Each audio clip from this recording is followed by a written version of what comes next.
Welcome dear students, hope you are fine. Our today's topic for discussion is figures of speech. Dear students, language can be used in two ways, literally and figuratively. Literal language is direct and uses the real definition and meaning of words and phrases. But when we talk figuratively, the meaning of any word phrase will depend on the context in which they are used. A figure of speech relies on such figurative language and rhetoric.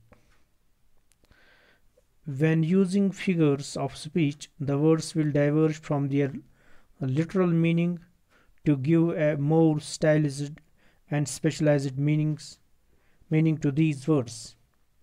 Let's take, for example, the phrase "fast like lighting." Fast like lighting. This phrase merely implies great speed. It does not mean literally as fast as lighting. Now, another example: on hearing the school bell, the kids ran out of the class as fast as lighting. Now, types of figures of speech. Dear students, now there are dozens of types of figures of speech, but here we will be focusing on the five main ones which we use in our daily prose. Now, first is simile. A simile is a figure of speech. A simile is a figure of speech that uses comparison. In a simile, we use two specific words, like and as. In simile, we use two specific words, like and as, to compare two unlike things. In a simile, we use two specific words, like and as, to compare two unlikely things that actually have nothing in common. This is done to bring out the dramatic nature of the prose and invoke vivid images and comparisons. It is one of the most common forms of figure of speech and is used in everything from day-to-day talk to poems. Let us see some examples of simile. He is as brave as lion. He is as brave as lion. Here we will notice a boy and his bravery are being compared to a lion. This is an unusual and illogical comparison, but it brings out the vivid imagery and lyrical quality in the sentence. The little sentence would have read, "He is brave." The little sentence would have read, "He is brave," but using the simile makes it sound much better. Other such examples can be quite like a mouse, as tall as mountain, as tall as mountain, as strong as an ox. These are examples of simile. As strong as an ox, precious like an angel, as cute as kitten, as light as a feather, as blind as a bat, as bold as brass, as bright as a button, as shiny as a new pin, as cold as ice. These are examples. As cool as a cucumber, as hard as nails, as hot as hell, as tall as a giraffe, as tough as nails, as white as a ghost, as sweet as sugar, as black as coal. This was simile. Now metaphor. Dear students, a metaphor and simile are quite similar actually. A metaphor also compares two things that are in no way similar. It does so to bring out the symbolism. A metaphor is a word or phrase used to show its similarity to another thing. It helps to explain an idea. But if we take a metaphor as it is at its literal meaning, it will sound absurd.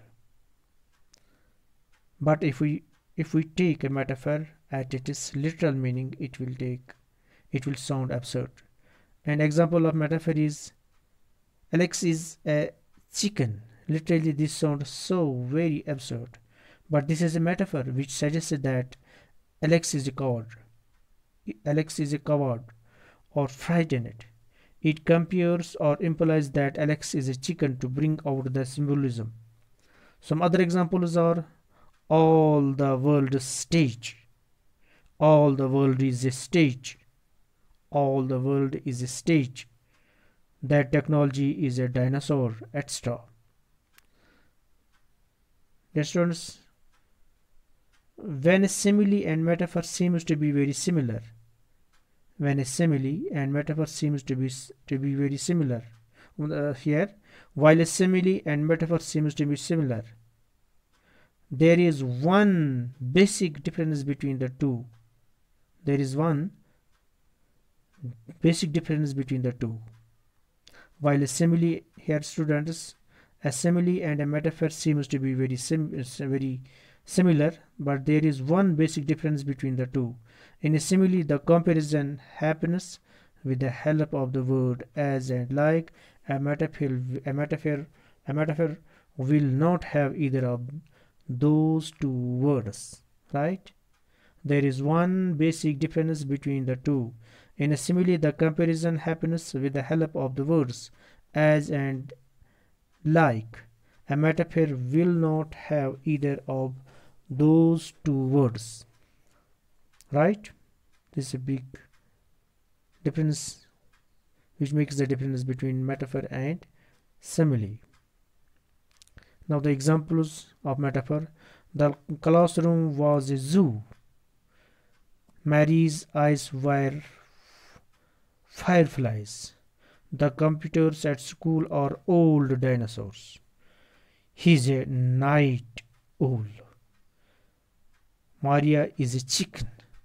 The wind was a howling wolf. The wind was a howling wolf.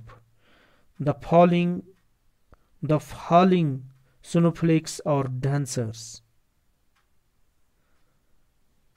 The calm lake was a mirror. You are my sunshine. The moon is a white balloon. His tears were a river flowing down his cheeks. His tears were a river flowing down his cheeks. These are examples of metaphor. The road ahead was a ribbon stretching across the desert. Now personification. Dear students, another interesting figure of speech is personification. In this, we personify or represent a non-human entity as human. We give an inanimate object or an intangible idea of some human qualities such as emotions or gestures or even speech. This is done to portray the object as alive and help the listeners or readers paint a vivid picture. Again, if we take the words at their literal meaning, they will sound absurd. Example: the wind howled as the storm grew stronger. Here we have taken an object, the wind, and personified it as a living thing by claiming it howled. Other such examples could be time ran away from him. Time ran away from him. The boat danced in the puddle. The boat danced in the puddle. The car died in the middle of the road. The car died in the middle of the road. Now another example is lighting danced across the sky. Lighting danced across the sky. The wind howled in the night. The car complained as the key was roughly turned in its ignition. The car complained as the key was roughly turned in its ignition. My alarm clock yells at me to get out of bed every morning. The avalanche devoured anything standing in its way. The avalanche devoured anything standing in its way. The door protested as it opened slowly.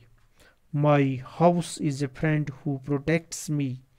My house is a friend who protects me. The moon played hide and seek with the clouds. These are the examples of personification. The approaching car's headlights twinkled at me. The stairs groaned as we walked on them. Our vacuum hums a happy tune while it cleans. So this was personification. Now hyperbole. Hyperbole in the Greek language translates to excess, and that is what it does. It exaggerates. We use the hyperbole to emphasize the importance or overstate something. These exaggerated claims and statements are never meant to be taken at their literal meaning. They are used to create a strong and lasting impression. An example would be, since he has been away from home, he has gotten as thin as toothpick. So, since he has example, since he has been away from home, he has gotten as thin as toothpick. Obviously, he has not gotten as thin as toothpick. We only exaggerate to emphasize on how thin he has become. Some other examples are, those shoes cost a king's ransom. For the millionth time, clean the kitchen. His grandfather is older than the hills. These are examples of hyperbole. Now another example is, I have a million things to do today. I have a million things to do today. When I was young, I had to walk 15 miles to school uphill in the snow. I had a ton of work. Hyperbole. We are speaking about the examples of hyperbole. If I cannot buy that perfect prom dress, I will die. If I can't buy that perfect prom dress, I will die. He's as skinny as a toothpick. He's as skinny as a toothpick. The car went faster than the speed of light. Now there are some examples of hyperbole in advertising which are included in advertising. Let us observe these. Adds amazing luster for infinite mirror-like shine. Mirror-like shine. Brilliant to Bronite shampoo. It doesn't get better than this. Oscar Mayer. The best a man can get. Gillette. So these were the examples of hyperbole. Now fifth one is onomatopoeia. This is a figure of speech where words or phrases indicate sounds, often to bring out more imagery and better describe a thing. Authors use words to involve all five of our senses. Onomatopoeia refers to those words that imitate the sounds of an object or person. For example, the bees buzzed around in the garden. Onomatopoeia refers to those words that imitate the sounds of an object or person. The bees buzzed around in the garden. Here the word buzzed is indicating the sound coming from the bees. Right? Some other examples are, leaves were rustling. Leaves were rustling. This rustling is the sound of the leaves.